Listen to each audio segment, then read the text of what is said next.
Ladies and gentlemen, that's a 2012 Honda Odyssey.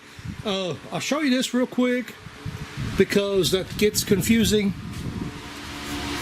We're doing a CV axle on these here. Okay, so the CV axle goes in, obviously back here. Let me get the camera up there. Come on, back here.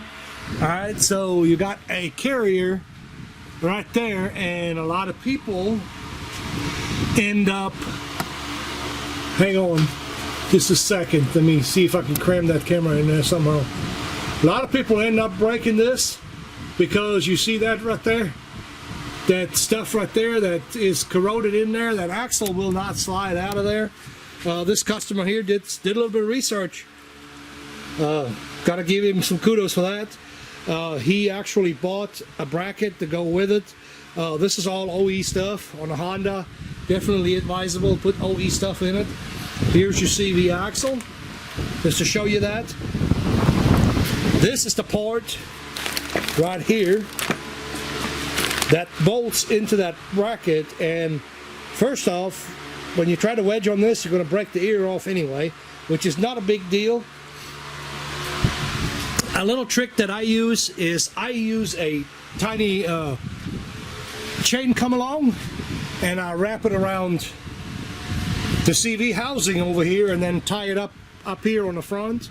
I'm probably yelling in the microphone right now, but whatever. Anyway, that is what I do, and I keep a little pressure on it. And the trick is, if you, let me try to get the camera in there. You reach through here behind the exhaust and you heat that up, comes right out every time. You can wail on that and beat on it and bang on it. It will not come out. A lot of times it will not come out, but you heat it a little bit. I'll give you another shot right here from the bottom. It's difficult to see, but anyway, you get my meaning. A little warm on that make all the difference in the world. This is another quick video. This wasn't about to put it in, you know. To put it in real quick, I guess, take your nut off, castle nut off, pull this. Of course, you have to have your 36 millimeter socket to get the nut loose off of the axle. And once all this is done, you can just pull the axle out, no problem at all. This one here was leaking. It's starting to sling grease up top, so that's why we're changing it. Anyway, I figured I'd share that with you. Hopefully somebody can use that information. Thank you for watching. Guess one more thing real quick. On the bolts, they are, let me grab one of them. I got two of them put in. Two of these are going to be body fit bolts like this one right here. You can't miss it. They can only go in one place. The two body fit bolts, they are the same.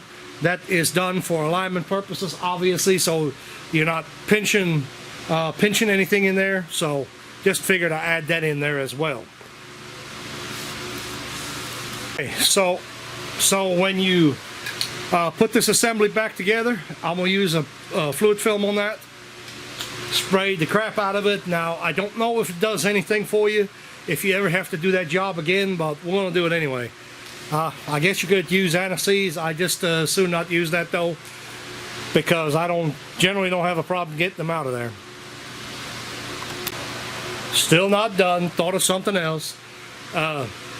Make sure you have a 14 millimeter socket, preferably power tool, power ratchet. Take a lot of time off that job. Make sure you have a 19 millimeter wrench. That's all you need. 14 and 19 is what makes this go. Long extension if you got it to bolt it back together.